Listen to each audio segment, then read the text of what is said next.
Hello, I'm Heather Dooley, licensed real estate agent in the state of South Carolina with Coldwell Banker Realty.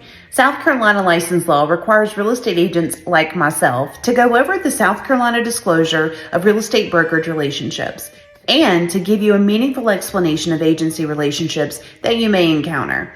This document is used in real estate to explain how an agent can represent customers and clients and outlines the responsibilities that come with each type of relationship. This document is especially important because it ensures transparency from the beginning of any professional relationship in buying or selling property. Before we go over this disclosure, it is important for you to know the difference between a broker in charge and a real estate agent. A real estate agent must work under a broker in charge. In other words, if you decide to work with a real estate agent, your relationship is legally with the brokerage firm and not with the agent. Also, until you sign a written agreement to work with the brokerage, you're considered a customer and the brokerage firm will not act as your agent. As a customer, you should not expect the brokerage firm or its agents to promote your best interest. Clients receive more fiduciary privileges than customers, but it's your choice. Here's a breakdown of the fiduciary duties that are owed to a customer versus a client.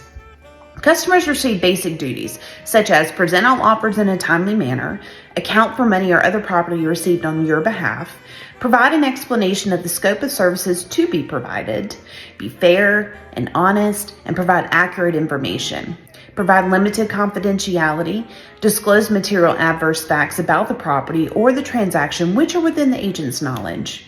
Clients receive a higher level of service, such as obedience, loyalty, disclosure, confidentiality, accounting, reasonable skill and care, advice, counsel, and assistance in negotiations. Real estate agents in South Carolina can represent people in different ways, such as a single agency. This is when a brokerage firm represents only one client in a transaction, and they would be either the buyer's agent or the seller's agent. A buyer's agent is going to represent the buyer and look out for the buyer's best interests. A seller's agent is going to represent the seller and look out for the seller's best interests. Then there's dual agency.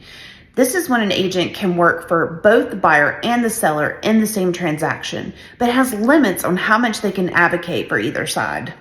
Under dual agency, the agent cannot advocate on behalf of one client over the other and cannot disclose confidential client information concerning the price, negotiations, the terms, or factors motivating the buyer client to buy and the seller client to sell.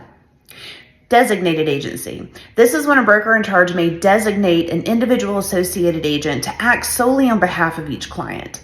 This permits each agent to represent each client fully, and the broker in charge remains as a disclosed dual agent for both clients. Transaction broker. Assists both parties without fully representing either party.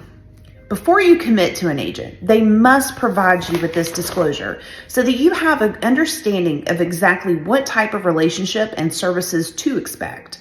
This way, you know where their loyalty lies and how they'll advocate for you.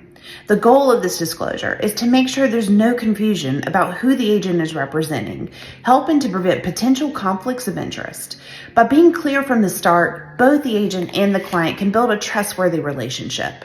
I hope this video gives you an understanding of client versus customer and the different types of agency relationships that we may encounter. I hope I have the privilege of working with you soon.